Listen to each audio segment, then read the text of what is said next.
Bonjour à tout le monde, bienvenue dans cette nouvelle vidéo sur votre chaîne Tumenye TV, une chaîne sur laquelle passent de nombreuses vidéos sur plusieurs thématiques, le plus souvent sur comment générer de l'argent sur Internet.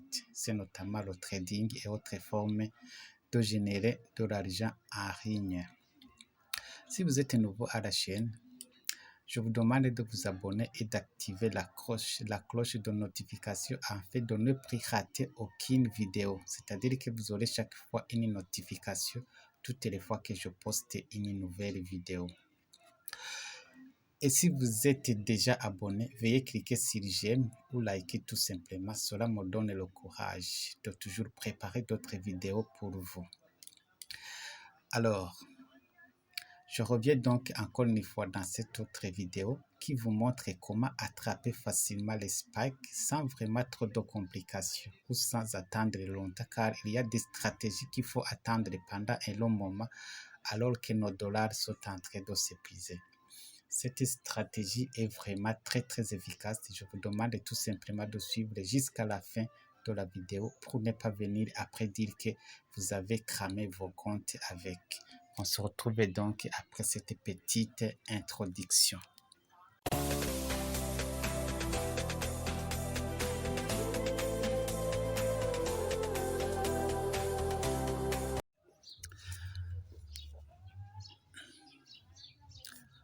Comme vous le voyez déjà sur le graphe, nous sommes dans Crash 1000. Alors, comment la stratégie fonctionne? La stratégie fonctionne pour attraper les spikes. Alors, on regarde si nos deux lignes ici se croisent au niveau 90. Si nos deux lignes se croisent au niveau 90, on entre en position d'ancrage, on fait un sell et on attrape ce spike que vous voyez ici. On attrape ce spike.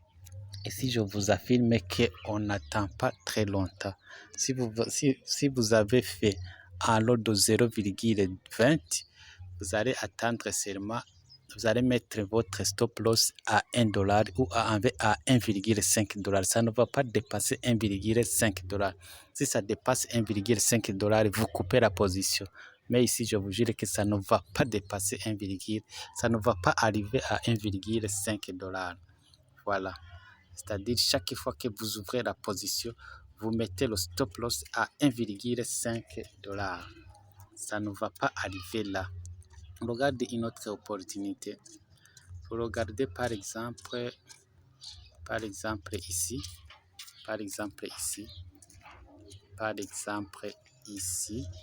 comme vous le voyez, nous avons le croisement de nos deux lignes, la ligne rouge et la ligne blanche. Plutôt la ligne bleue se croise au niveau 90 et puis vous attrapez tous ces spikes que vous voyez là-bas. Voilà. On peut regarder une autre opportunité. On peut regarder par exemple une autre opportunité. Vous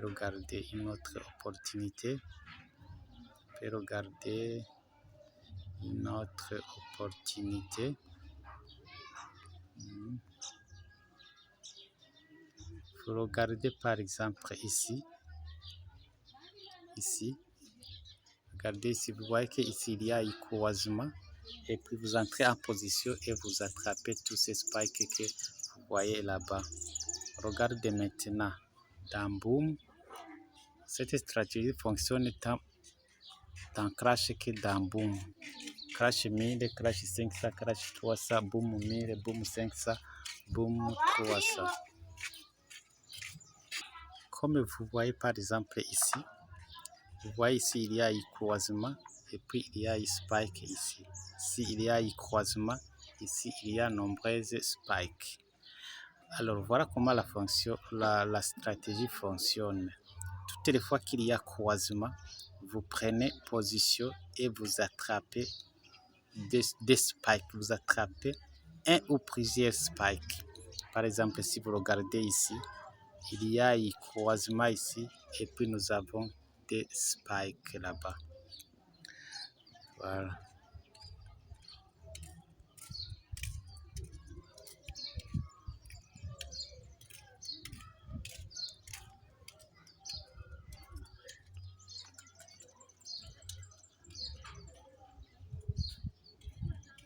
Voilà, maintenant je vais vous montrer comment on fait le paramétrage de cette stratégie. Je pense que vous savez déjà comment on fait, comment vous paramétrez votre téléphone. Nous allons utiliser 4 moving average, même si je ne vous ai pas encore, même si je ne vous ai pas montré l'utilité de ces 4 moving dans le graphe. Le premier moving average, vous allez prendre le screenshot. Je ne veux pas que cette vidéo soit très longue. Vous voyez le premier moving average est là. Et puis le deuxième moving average, il est là. Et puis le troisième moving average, il est là. Et puis le quatrième moving average, il est là comme vous le voyez. Maintenant, dans le window, dans la fenêtre numéro 1, vous avez la LSI. Et puis vous voyez aussi les niveaux. Les niveaux, c'est 10, 90 et 50. Vous avez le Relative Vigo Index. Relative Vigo Index, vous avez les paramètres qui sont là. Vous pouvez toujours faire des screenshots et les compléter après. Vous avez ensuite le Moving Average que vous voyez là-bas, c'est 110. Vous pouvez également faire,